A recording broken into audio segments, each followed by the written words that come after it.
हिचकी हर किसी को कभी ना कभी जरूर आती है। आमतौर पर हिचकी आने पर लोग पानी पी लेते हैं, लेकिन पानी पीने के बाद भी हिचकी आती है तो ये स्थिति तकलीफ देती है। जरूरत से ज्यादा हिचकी आना सेहत के लिए खतरनाक है। यूँ तो हिचकी के पीछे कई कारण हो सकते हैं, लेकिन कुछ बातों को जानना जरूरी है।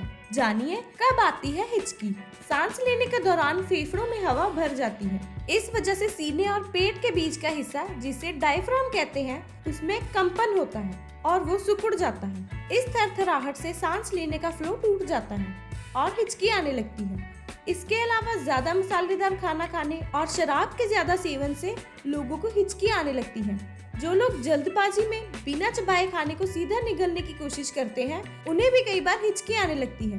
डायफ्राम के सिकुड़ जाने से वोकल कॉर्ड थोड़ी देर के लिए बंद हो जाती है। इसकी वजह से हिचकी की आवाजें निकलती हैं। सांस को लंबा खींचकर उसे कुछ सेकंड के लिए रोक कर रखें। ऐसे में फेफड़ों में जमा कार्बन डाइऑक्साइड बाहर निकल जाएगा और हिचकी रुक जाएगी। पानी में थोड़ा सा नमक मिलाकर 1 या 2 घूंट पी लें। इससे हिचकी से फौरन निजात मिल जाएगा। 1 गिलास ठंडा पानी में थोड़ी सी शहद मिलाएं और उसे एक ही घूंट में पी जाएं। इससे हिचकी बंद हो जाएगी। ऐसी ही और जानकारियों के लिए हमारे वन मीडिया चैनल को सब्सक्राइब करें और फॉलो करें। धन्यवाद।